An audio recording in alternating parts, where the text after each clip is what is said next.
प्यारे दोस्तों, आज हम आपको एक बहादुर नौजवान लड़के जालिम बादशाह और शेर और भेड़िए का वाकया सुनाने वाले हैं। बहादुर नौजवान पर शेर और भेड़िए ने हमला किया। फिर क्या हुआ? आइए सुनते हैं ये पूरा वाकया। आगे बढ़ने से पहले आपसे गुजारिश है, अगर इस वीडियो को लाइक नहीं किया है तो लाइक जरूर करें। दोस्तों, पुराने जमाने में किसी मुल्क पर निहायत जालिम बादशाह हुकूमत किया करता था, जिसका नाम असखमक था। असखमक बादशाह हद से ज्यादा बेरहम और सख्तगीर था। इसकी नज़र में इंसान इंसान नहीं, हकीर कीड़े मकोड़े थे, जिन्हें वो अपने पांव के नीचे मसलने पर बेहद फख्र महसूस करता था। इसने रियाया पर जुल्म ढाने के लिए तरह तरह के कानून नाफिज कर रखे थे। इस बादशाह के जल्लाद सिपाही गलियों में बाजारों में दनदनाते फिरते, जिसका घर लूटना चाहें उन्हें कोई इंसान रोकने वाला नहीं था। अगर कोई गलती से बादशाह के खिलाफ मामूली सी भी आवाज उठाता तो उसके जिस्म के टुकड़े करके बीच चौराहे में फेंक दिए जाते। इस कदर खौफनाक अंजाम देखकर किसी में इतनी जुर्रत नहीं होती थी कि वो बादशाह के खिलाफ कोई बात कर सके। इस बादशाह ने महल से बाहर एक बहुत बड़ा मैदान बनवा रखा था, जहां इसने कई खूंखार भेड़िए और शेर पाल रखे थे।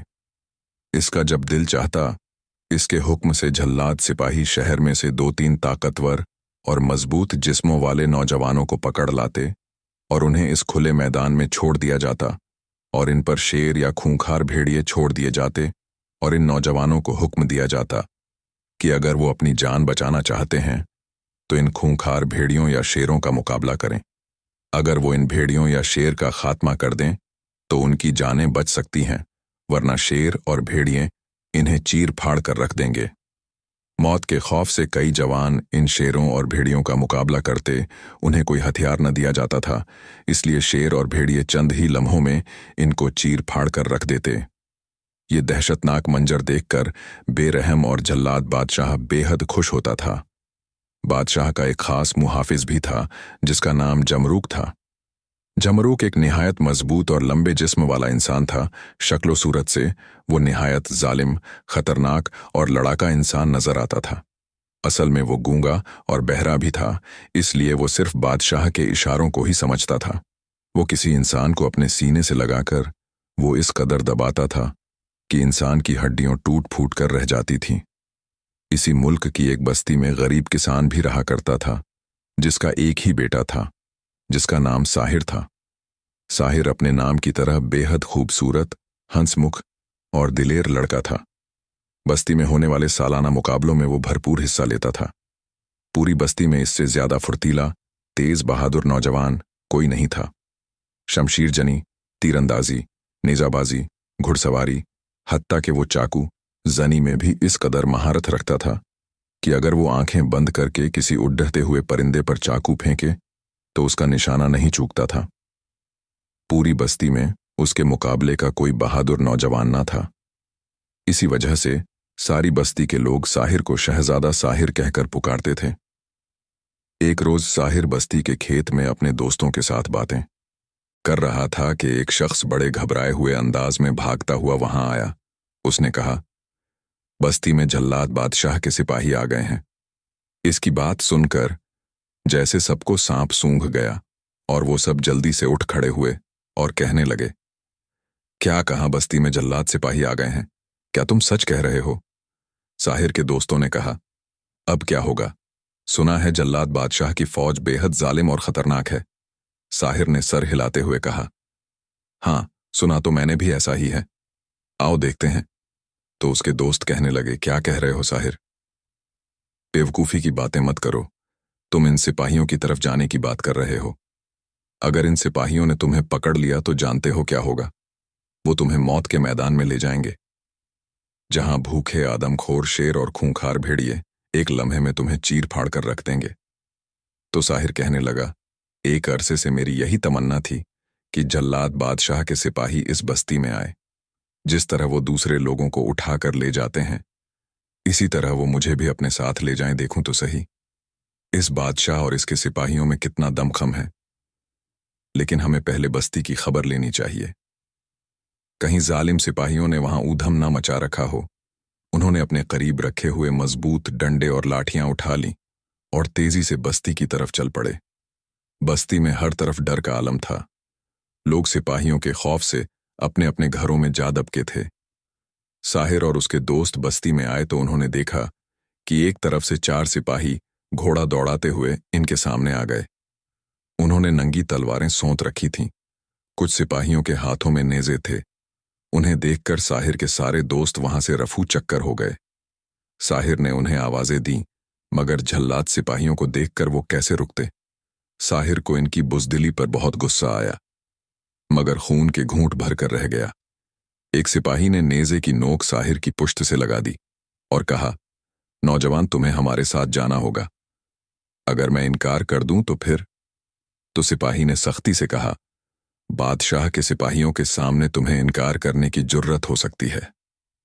साहिर ने कहा, हाँ, जुर्रत ही नहीं, मुझ में इतनी ताकत भी है कि मैं तुम जैसे कमजोर और बुज़दिल सिपाहियों का मुकाबला कर सकूं।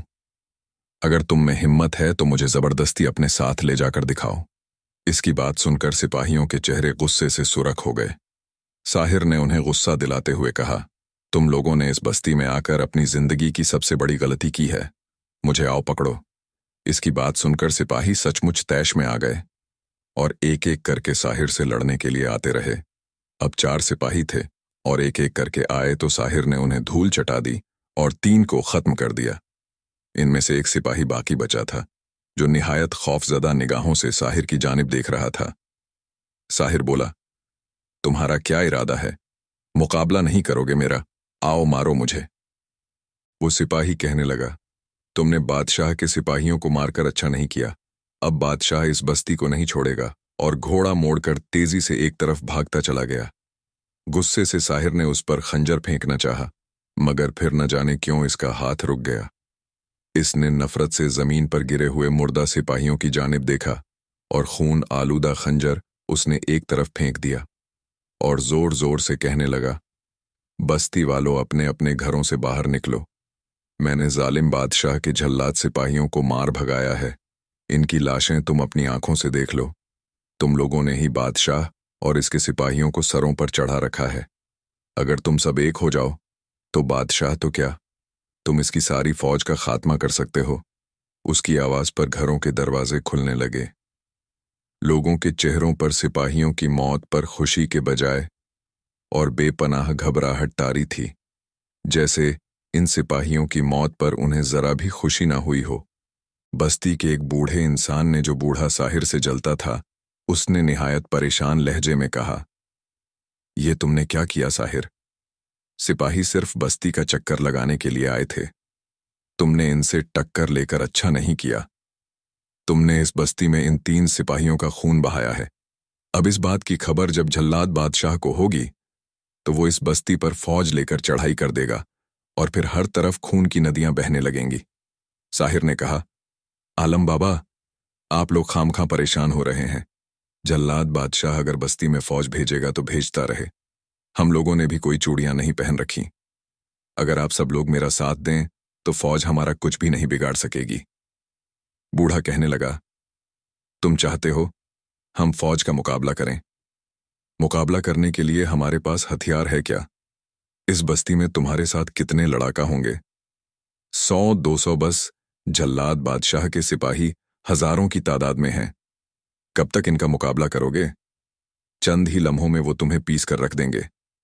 तुम्हें शायद शाही फौज और उसकी ताकत का अंदाजा नहीं है।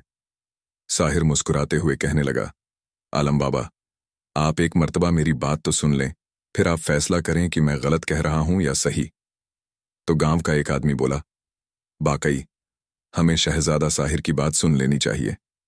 बताओ साहिर बेटा, तुम इस छोटी सी बस्ती को जालिम बादशाह की इतनी बड़ी फौज से कैसे बचाओगे? क्या करना चाहते हो तुम? साहिर बोला, चचा, हमारी बस्ती तीनों तरफ से मुकम्मल तौर पर महफूज है। बस्ती की एक जानिब समंदर है, दूसरी जानिब पहाड़, जबकि तीसरी जानिब निहायत गहरी गहरी खाइयां हैं। जाहिर है सिपाही इन तीनों तरफ से आने की हिम्मत तो नहीं कर सकते। वो अगर हमलावर होंगे तो सिर्फ सामने के रुख से, लेकिन सामने भी एक लंबी दीवार है जिसमें हमने बड़ा सा दरवाजा बना लिया है, जिससे निकलकर हम दूसरी जगह जाते हैं और सामान खरीद कर लाते हैं। अगर हम बड़े बड़े पत्थर, गर्म पानी और जो भी हथियार हमारे पास मौजूद है लेकर दीवार पर चढ़ जाएं और जब सिपाही हमारी तरफ आए तो हम ऊपर से इन पर हमला कर दें तो वो डर जाएंगे। किसी में हिम्मत नहीं पड़ेगी कि वो हमारी बस्ती में दाखिल होने की जुर्रत कर सके। तो बूढ़े आलम बाबा कहने लगे, तुम हमें किला बंद होने का मशवरा दे रहे हो। मालूम होता है सिपाहियों के खौफ से या तो तुम्हारा दिमाग उलट गया है या फिर आज तुमने नशे वाली कोई चीज पी रखी है। अगर हम तुम्हारे इस मशवरे पर अमल करें तो ये बताओ, हम खाएं पिएंगे कहां से? ये सुनकर बस्ती का एक शख्स कहने लगा, तो फिर आलम बाबा हमें क्या करना चाहिए? आलम बाबा कहने लगे, साहिर की जरा सी गलती हमें किस मुकाम पर ले आई, मेरी समझ में सिवाय एक बात के कोई हल नहीं। हम बादशाह सलामत के मुजरिम यानी इसके सिपाहियों के कातिल को उनके हवाले कर दें। आलम बाबा ने साहिर की तरफ तीखी नजरों से देखते हुए कहा और सब लोग आपस में चेमे गोइयां करने लगे। साहिर के साथियों ने आलम बाबा की बात पर शहीद एहतजाज किया। अब क्योंकि आलम बाबा साहिर से जलते थे इसीलिए उन्होंने ऐसा कहा था। वो कहने लगे, मैं जानता हूं मेरी इस बात पर आप सबको शहीद सदमा पहुंचा है, मगर क्या आप लोग चाहते हैं कि इस बस्ती में खूनरेजी हो जाए? इस एक नौजवान की वजह से सैकड़ों नौजवानों की लाशें यहां ढेर हों? सब लोग एकदम खामोश हो गए और इनकी खामोशी देखकर आलम बाबा के होठों पर खफीफ सी मुस्कुराहट आ गई। साहिर ने कहा, आलम बाबा सच कहते हैं, वाकई इन सिपाहियों को मारकर मैंने बहुत बड़ी गलती की है।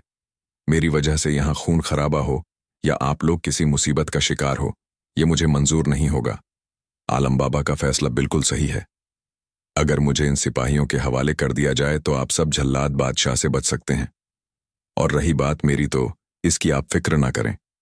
अगर मेरी जिंदगी हुई तो सिपाही या जल्लाद बादशाह मेरा कुछ नहीं बिगाड़ सकेंगे, और अगर मेरी जिंदगी का वक्त पूरा हो गया तो फिर मुझे कोई भी नहीं बचा सकता।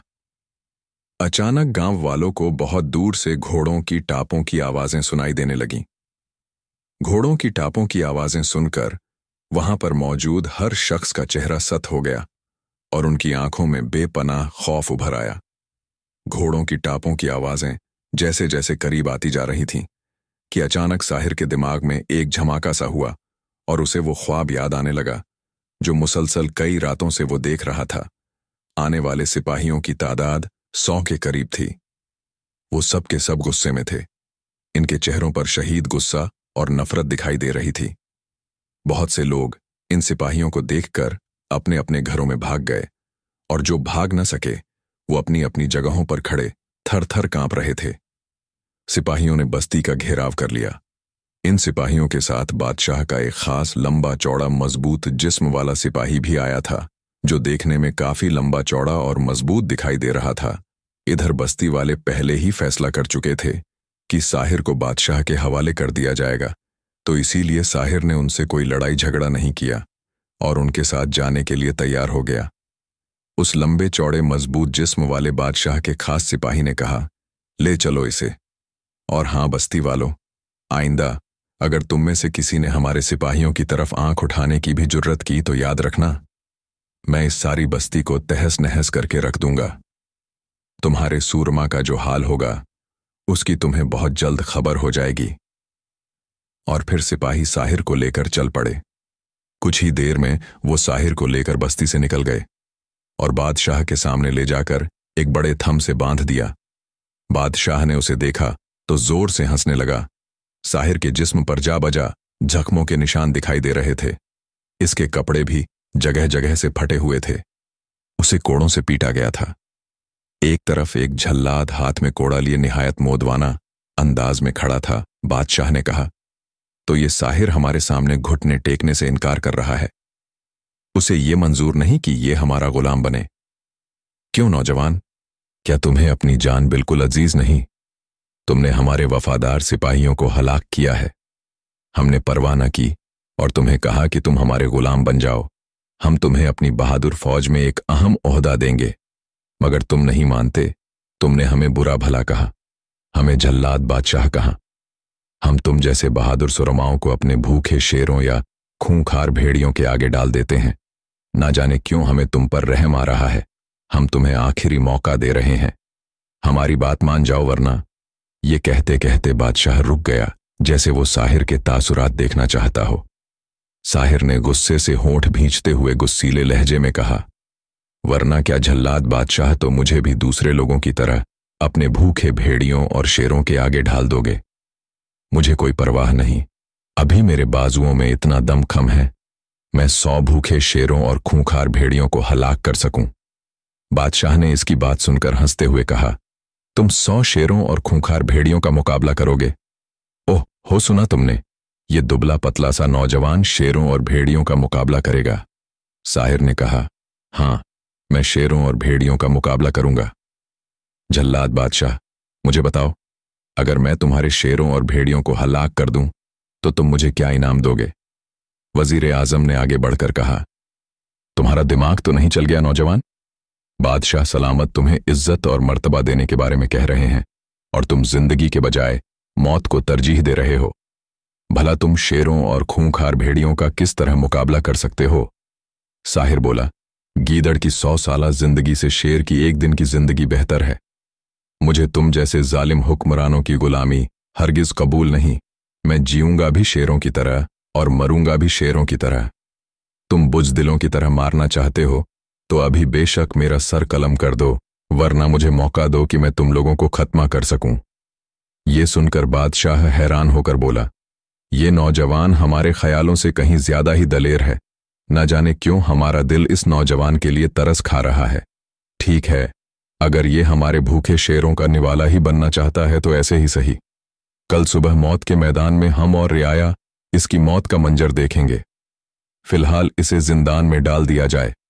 साहिर ने बादशाह को पानी लगाते हुए कहा, बादशाह सलामत, जहां आपने मेरी ये शर्त मान ली है, इस तरह ये भी बतला दें कि अगर मैं आपके आदमखोर शेर और खूंखार भेड़ियों को मारने में कामयाब हो गया तो आप मुझे क्या इनाम देंगे? सुना है आप जैसे इनाम देने का वादा करते हैं उससे तवक्को से बढ़ चढ़कर इनामात देते हैं। बादशाह पहले तो चंद लम्हे गौर से इसकी तरफ देखता रहा, फिर इसने इस बात में सर हिला दिया। ठीक है नौजवान, अगर तुम हमारे 3 शेरों और 5 भेड़ियों को मारने में कामयाब हो गए तो तुम हमसे जो मांगोगे हम तुम्हें इनाम में देंगे। ये सारी बात बादशाह की बेटी शहजादी की एक कनीज यानी नौकरानी सुन रही थी। वो कनीज शहजादी को जाकर बताती है, शहजादी साहिबा, उस नौजवान ने वक्ती तौर पर शेरों और भेड़ियों से लड़ने का बहाना बनाकर खुद को बचा लिया है। वो यकीनन जिंदान से रातों रात फरार होने की कोशिश करेगा। शहजादी बोली, क्या कहा? वो नौजवान भूखे शेरों और भेड़ियों से लड़ेगा? तो क्या वो खुद को इतना ही बहादुर और ताकतवर समझता है? फिर तो हमें फौरन इस बहादुर नौजवान से मिलना पड़ेगा। कहाँ है वो? कनीज ने बताया कि बादशाह सलामत ने मौत के मैदान में उसे सुबह लाने का हुक्म दिया है और उसे इस वक्त जिंदान में बंद किया गया है। अगर आप हुक्म दें तो मैं मालूम करूं कि इस वक्त उसे किस जिंदान में बंद किया गया है। शहजादी बोली, हाँ हाँ, फौरन जाओ और पता करो सिपाहियों ने इस बहादुर नौजवान को किस जिंदान में रखा है। ये सुनकर नौकरानी चली जाती है। चंद लम्हों बाद वो कनीज लौटी तो उसके हमरा एक मुहाफिज था। इसने झुककर निहायत मौदबाना अंदाज में शहजादी को सलाम किया। ये वही मुहाफिज था जिसके पास उस कैद खाने की चाबी थी जिसमें साहिर को रखा गया था। शहजादी मुहाफिज से कहने लगी, हम इस बहादुर नौजवान से मिलना चाहते हैं। इस सिलसिले में तुम्हें हमारे साथ ताउन करना होगा। इस तरह कि हमारे इस नौजवान से मिलने का हमारे बाबा जान को बल्कि किसी को भी पता नहीं चलना चाहिए। इस काम के लिए हम तुम्हें इनाम देंगे। मुहाफिज ने कहा, वैसे तो इसमें खतरा बहुत है, लेकिन मैं आपका गुलाम हूं, भला आपको इनकार किस तरह कर सकता हूं। मैं किसी बहाने से अपने साथी महाफिजों को बाहर भेज दूंगा और आप रात को जिंदान में आ जाइएगा। मैं आपकी इस नौजवान से मुलाकात करा दूंगा। ये सुनकर शहजादी ने उस मुहाफिज की तरफ एक मोतियों का हार फेंका, जिसे मुहाफिज ने अपने पास रख लिया और चला गया। मुहाफिज के जाने के बाद शहजादी की कनीज ने शहजादी से कहा, शहजादी साहिबा, अगर जान की अमान पाऊं तो कुछ अर्ज करूं। हाँ कहो, क्या कहना चाहती हो? तो कनीज बोली, शहजादी साहिबा, आखिर आप इस नौजवान से मिलकर क्या करेंगी? ये नौजवान भी दूसरे नौजवानों की तरह आम सा होगा। मौत के खौफ से इसकी भी जान निकल रही होगी। जब सुबह उसे मौत के मैदान में ले जाया जाएगा, उससे पहले ही वो सदमे से हलाक हो जाएगा और आप फिर किसी नए बहादुर कैदी के बारे में सोचने लगती हैं। आखिर ये सिलसिला कब तक चलता रहेगा? आप ऐसे कौन से नौजवान की तलाश में हैं आप हर बात ये बात बताना टाल जाती हैं। क्या आज भी मुझे नहीं बताएंगी? शहजादी ने उसके मुंह के आगे हाथ रख दिया और कहा, हाँ, मैं तुम्हें आज कुछ भी नहीं बताऊंगी। उस वक्त तक जब तक मेरी तलाश खत्म नहीं हो जाती। शायद ये वही नौजवान हो। शहजादी निहायत बेताबी से रात के होने का इंतजार करने लगी और रात होते ही कनीज ने शहजादी को साथ लिया और राहदारियों से होती हुई शहजादी को पहरेदारों की नजरों से बचाती हुई उसे तहखाने में ले आई। तहखाने में अंधेरा हो रहा था। कनीज ने एक शम्मादान हाथ में पकड़ लिया जिससे रोशनी हो गई। चलते चलते वो एक जगह आकर ठहर गई। यह वही मुहाफिज मौजूद था जिसको शहजादी शहना ने इनाम में मोतियों को हार दिया था। इस तरफ आइए शहजादी साहिबा, सुबह बाला कैदी जिंदान में है, मुहाफिज ने निहायत धीमे लहजे में कहा और शहजादी शहाना सर हिलाकर इसके साथ बढ़ गई। एक जिंदान के करीब आकर मुहाफिज रुक गया। उसने शम्मा ऊंची की। साहिर दीवार से टेक लगाए बैठा हुआ था। उठो कैदी, तुमसे मुल्क सिस्तान की शहजादी मिलने आई है, मुहाफिज ने साहिर की तरफ देखते हुए सख्त लहजे में कहा और साहिर ने आंखें खोल दी। दरवाजा खोलो, हम अंदर जाएंगे, शहजादी ने मुहाफिज से कहा और मुहाफिज ने सर हिलाकर चाबियों का गुच्छा निकाला और एक चाबी अलग करके ताले को लगाने लगा। चंद ही लम्हों में ताला खुल गया और मुहाफिज ने दरवाजा खोल दिया। शहजादी जिंदान में दाखिल हो गई। एहतियात से शहजादी साहिबा, ऐसे कैदी बेहद खतरनाक होते हैं, कहीं ये आपको कोई नुकसान न पहुंचा दे, कनीज ने शहजादी से कहा। शहजादी ने इसकी बात का कोई जवाब न दिया और शम्मा लेकर जिंदान में आ गई। साहिर इसी तरह दीवार के साथ टेक लगाए बैठा था। शहजादी ने शम्मा ऊंची की रोशनी साहिर के चेहरे पर पड़ने लगी और उसका चेहरा चमकने लगा। शहजादी बोली, हमें यहां देखकर तुम्हें हैरत नहीं हुई नौजवान? साहिर बोला, नहीं शहजादी साहिबा, मैं जानता था कि आप मुझसे मिलने के लिए यहां जरूर आएंगी, साहिर ने मुस्कुराते हुए जवाबन कहा और उसकी बात सुनकर शहजादी इस बुरी तरह से उछली जैसे इसके पांव पर किसी जहरीले कीड़े ने काट लिया हो। इसकी आंखें हैरत के मारे फैलती जा रही थीं। दूसरे ही लम्हे वो तेजी से पीछे हटती चली गई। मुहाफिज, इसे अभी और इसी वक्त कत्ल कर दो, जल्दी करो, शहजादी ने सरसराते हुए लहजे में कहा और इसकी बात सुनकर कनीज और मुहाफिज बुरी तरह चौंक उठे जबकि साहिर के लबों पर एक दिलकश मुस्कुराहट खेल रही थी। ठहरिए शहजादी साहिबा, मुहाफिज को अभी अंदर न बुलाइए वरना मैं आपको कत्ल कर दूंगा।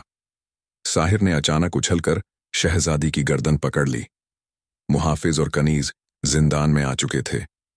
उन्होंने जो कैदी के हाथों में शहजादी शहाना की गर्दन देखी तो वो वहीं रुक गए। शहजादी साहिबा की गर्दन छोड़ो वरना मैं तुम्हारी कमर में तलवार घोंप दूंगा, मुहाफिज ने तलवार लहराते हुए साहिर से कहा। इससे पहले कि तुम मेरी कमर में तलवार मारो, मैं तुम्हारी शहजादी की गर्दन तोड़ दूंगा।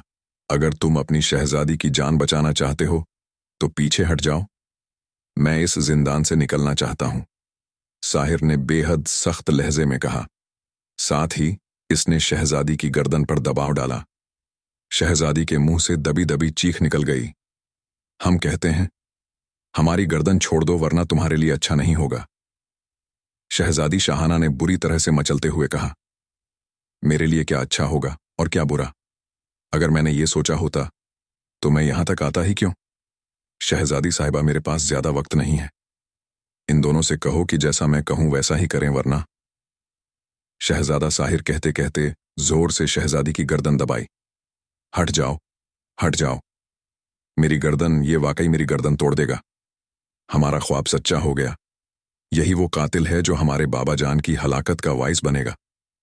काश हम जिंदान में ना आए होते, शहजादी भिचे भिचे लहजे में कहने लगी और इसका हुक्म सुनकर मुहाफिज और कनीज दरवाजे से पीछे हटकर एक तरफ हो गए। अपनी तलवार मेरी तरफ फेंको, साहिर ने मुहाफिज से कहा और मुहाफिज चंद लम्हे गुस्सैली नजरों से इसकी तरफ देखता रहा। फिर इसने गुर्राते हुए अपनी तलवार साहिर की तरफ फेंक दी। साहिर ने तेजी से झुककर तलवार उठा ली और इससे पहले कि शहजादी कुछ करती, तलवार एकदम इसकी गर्दन से आ लगी और वो खून के घूंट भरकर रह गई। चले शहजादी साहिबा, बाहर का रास्ता आप मुझे दिखाएंगी? चले जल्दी करें, रात बीती जा रही है, अभी मुझे बहुत से काम करने हैं, शहजादा साहिर ने कहा और तलवार के जोर पर शहजादी को जिंदान से बाहर ले आया। तुम दोनों यही रहोगे इस वक्त तक, जब तक मैं शहजादी को वापस यहां न ले आऊं। अगर तुम दोनों ने कोई गड़बड़ की या किसी और को बुलाया तो मैं शहजादी को कत्ल कर दूंगा, समझे? साहिर ने इनकी तरफ देखकर कहा और दोनों ने गुस्से से होंठ भींच लिए। साहिर आगे बढ़कर जिंदान का दरवाजा बंद करके कुंडा लगा दिया। शहजादी साहिबा, मैं उस मैदान में जाना चाहता हूं जहां आपके जल्लाद बाप ने शेरों और भेड़ियों को पाल रखा है, और आपको यह भी बताना होगा कि सुबह इन शेरों और भेड़ियों को गोश्त कहां से मुहैया किया जाता है। जाहिर है शेर और भेदिए घास तो नहीं खाते। इसके अलावा शाही महल के तबीब से भी मिलना चाहता हूं, और ये तीनों काम आपके जरिए पूरे होंगे, साहिर ने कहा, और शहजादी मुड़कर इसकी तरफ देखने लगी। तुम करना क्या चाहते हो? शहजादी ने इसकी तरफ हैरत भरी नजरों से देखते हुए पूछा।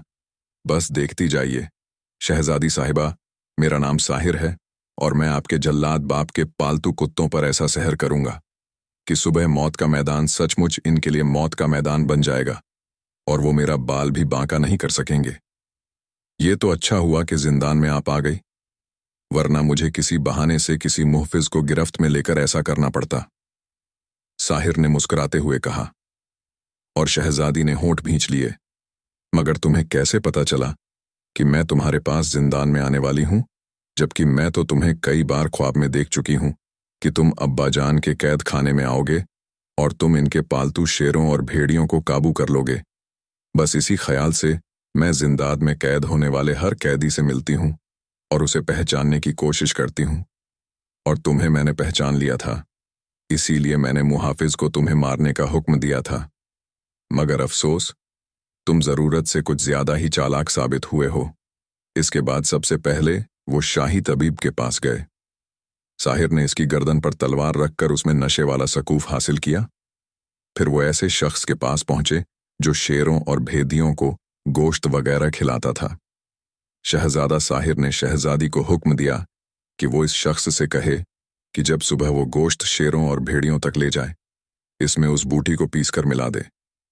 पहले तो शहजादी ना मानी, लेकिन जब साहिर ने उसे मौत की धमकी दी तो मजबूरन उसे साहिर की बात मानना पड़ी, और वो शख्स भला शहजादी की बात कैसे टाल सकता था। अलबत्ता वो शहजादी का ये नया हुक्म सुनकर परेशान जरूर हुआ था। अब शहजादा साहिर सोच रहा था कि वो क्या करे। अभी वो सोच ही रहा था कि उस वक्त वहां शाही मुहाफिज आ गए और उन्होंने साहिर को घेर लिया। मौका पाकर शहजादी भी छूट गई और सिपाहियों ने साहिर को मारना शुरू कर दिया और उसे खींचते हुए जिंदान में ले जाकर बंद कर दिया। चाहे सोच रहा था कि जैसा सोचा है वैसा ही हो, वरना उसे बड़ी परेशानी का सामना करना पड़ेगा। इसने एहतियात के पेशे नजर एक मुहाफिज का खंजर अपने नेफे में छुपा लिया था। रात बीती जा रही थी। साहिर अल्लाह को याद करता हुआ सो गया। जो होगा देखा जाएगा। सुबह सवेरे उसे मुहाफिजों ने जगाया। वो आंखें मलता हुआ उठ बैठा और गुस्ल कराया गया और बकायदा खाना खिलाया गया। इसके बाद उसे एक बहुत बड़े मैदान में पहुंचा दिया गया, जहां चारों तरफ गोलाई में लोग बैठे हुए थे। एक तरफ 7 बड़े बड़े पिंजरे दिखाई दे रहे थे। 3 पिंजरे में बड़े बड़े शेर नजर आ रहे थे और 4 पिंजरों में ताकतवर भेड़िए, जिनके नौकीले दांत दूर से ही देखे जा सकते थे। शेर और भेड़िए निहायती बेचैनी के आलम में पिंजरों में चकरा रहे थे। साहिर मैदान में आया तो उसे देखकर लोगों ने जोर जोर से शोर मचाना शुरू कर दिया। मैदान के एक जानिब बादशाह मलका और शहजादी के लिए जगह खाली पड़ी थी। शायद इनके आने की देर थी। काफी देर बाद बादशाह मलका और शहजादी आते हुए दिखाई दिए।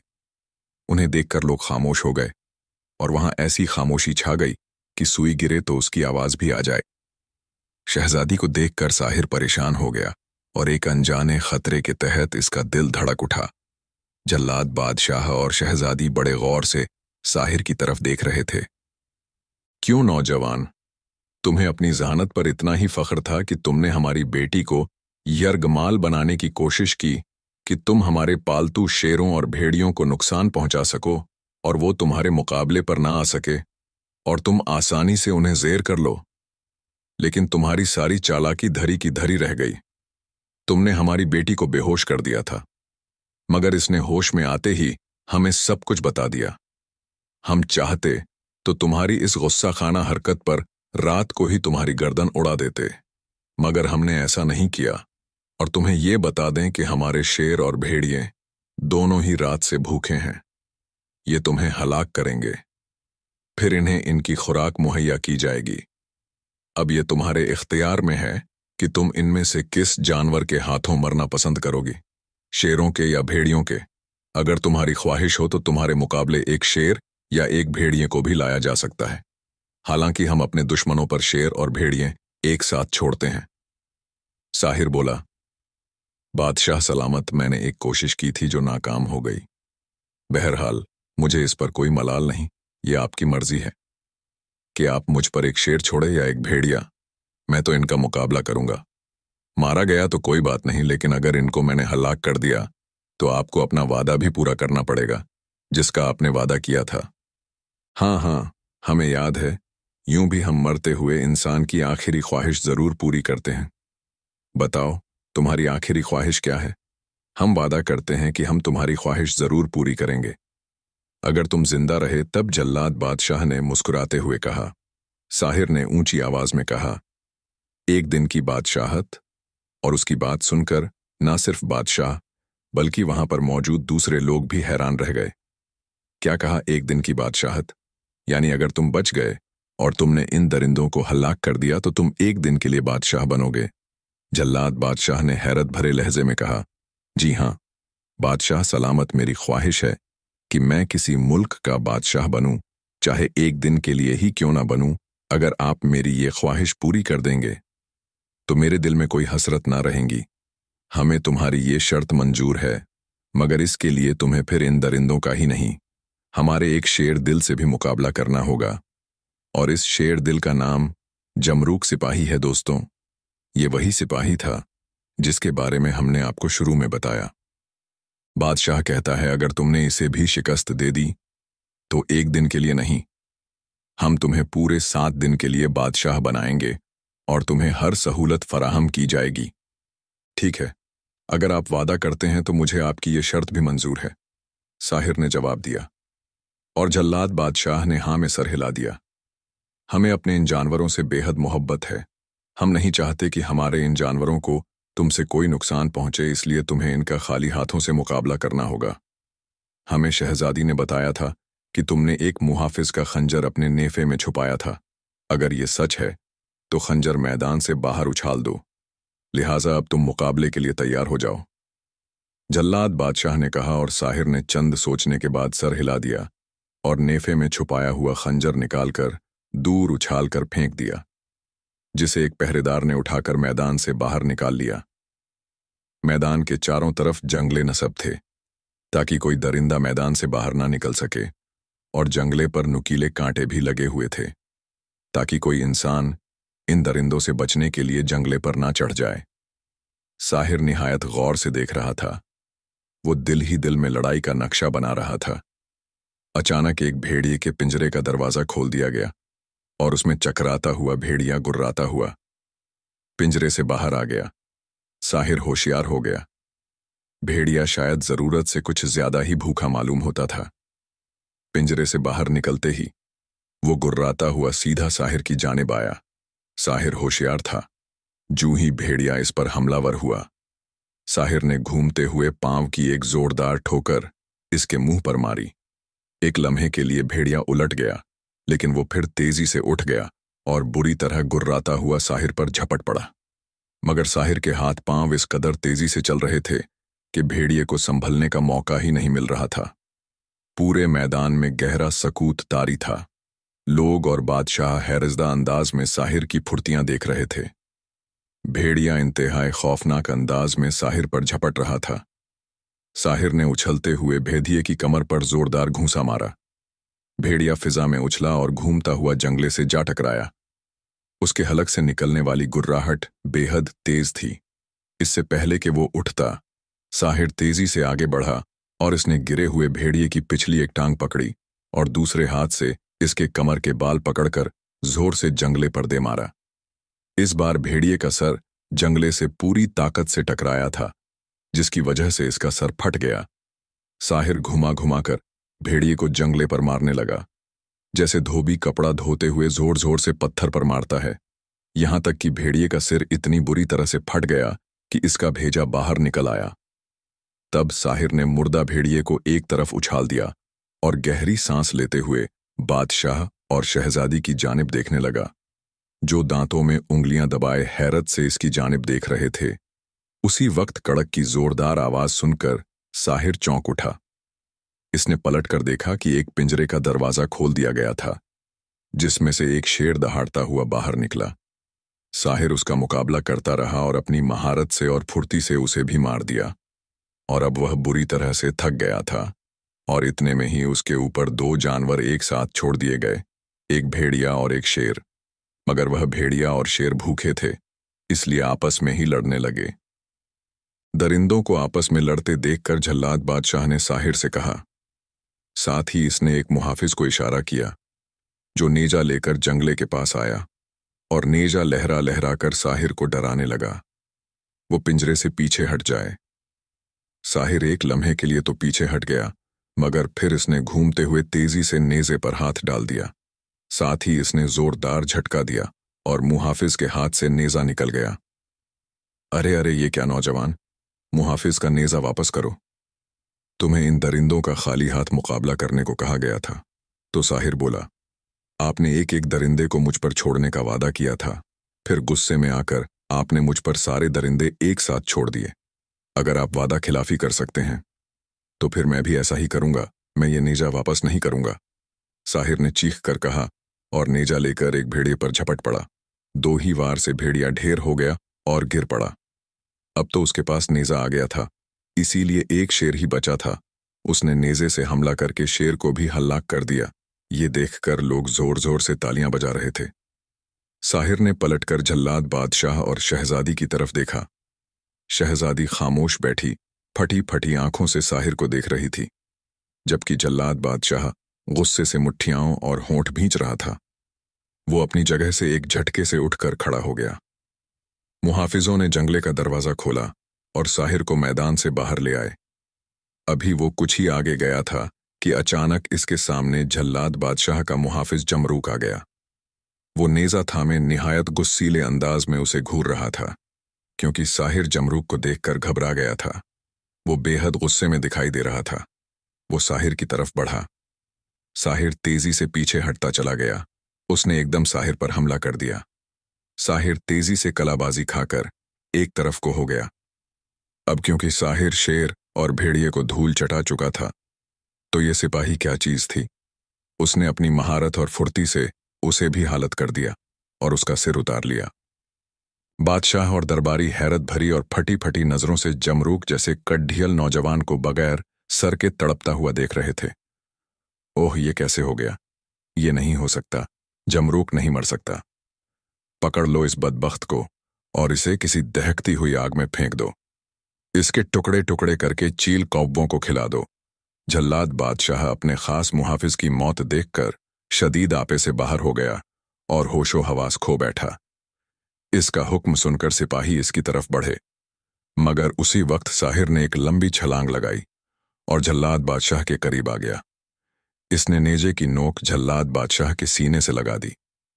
खबरदार, अगर कोई मेरी तरफ आया तो मैं जल्लाद बादशाह के सीने में नेजा घुसेड़ दूंगा। और जल्लाद बादशाह, तुम अपना वादा पूरा करो। तुमने भरे मजमे में मुझसे वादा किया था कि अगर मैं तुम्हारे पालतू दरिंदों और जल्लाद सिपाही को हल्लाक करूंगा तो तुम मुझे एक दिन की बादशाहत दोगे। मैंने तुम्हारे सारे दरिंदे और इस पालतू जल्लाद सिपाही को हलाक कर दिया है। ऐलान करो कि आज से एक दिन का बादशाह मैं हूं और मेरा आज का फैसला इसी तरह माना जाए जैसे तुम्हारा माना जाता है।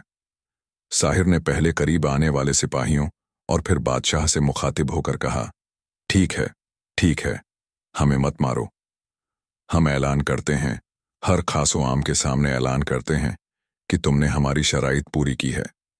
इसलिए आज से कल उस वक्त तक के लिए तुम बादशाह हो।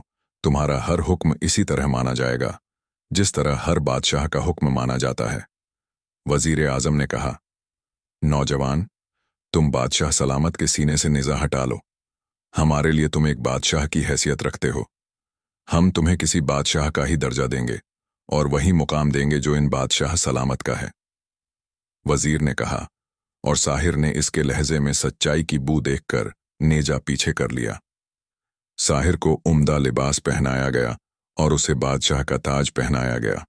उसे हजारों लोगों के सामने बादशाह के तख्त पर बिठा दिया गया। बादशाह बनते ही साहिर ने सब गरीबों पर लगे टैक्स माफ करने का हुक्म दिया। इन कैदियों को जिन पर जल्लाद बादशाह या इनके जल्लाद सिपाहियों ने बेवजह जुल्म ढा रखे थे, उनको हमेशा के लिए आजाद करने का हुक्म दिया। तमाम किसानों की जमीनें इनके नाम करने का ऐलान कर दिया। इसके अलावा इसने शाही खजाने का मुंह गरीबों और अवाम के लिए खोल दिया। लोग झोलियां भर भर कर जवाहर ले जाने लगे और साहिर बादशाह को दुआएं देने लगे। जिन कैदियों को बगैर किसी वजह से कैद किया गया था, उन्हें भी आजाद कर दिया गया। इसके अलावा साहिर ने गरीब अवाम के लिए ऐसे ऐसे भलाई काम किए कि हर तरफ साहिर बादशाह जिंदाबाद के नारे गूंज उठे। एक दिन की बादशाहत से साहिर ने लोगों पर जो जल्लाद बादशाह का खौफ मुसल्लत था, वो खत्म हो गया। फौज में अससरे नौ नेक दिल और वतन परस्त मुहाफिज रखे गए। जालिम मुहाफिजों और सिपाहियों को या तो जिंदान में कैद कर दिया गया या उन्हें मुल्क बदर कर दिया गया। यहां तक कि जल्लाद बादशाह को भी जिंदाद में डाल दिया गया। उसके जुल्मतों की फहरिस्त इस कदर तवील थी कि उसे जितनी सजा भी दी जाती वो कम थी। और जब साहिर बादशाह की एक दिन की बादशाहत खत्म होने में कुछ लम्हे बाकी रह गए तो जल्लाद बादशाह को साहिर के सामने लाया गया, जिसका चेहरा बुझा बुझा सा था और उसकी आंखें एक ही दिन में अंदर धंस गई थीं। लो जल्लाद बादशाह, तुम अपना तख्तो ताज संभालो। मेरी एक दिन की बादशाहत तमाम हुई। मुझे तुमसे उम्मीद है कि अब तुम मेरे इन दिए गए अहकामत को किसी सूरत वापस नहीं लोगे।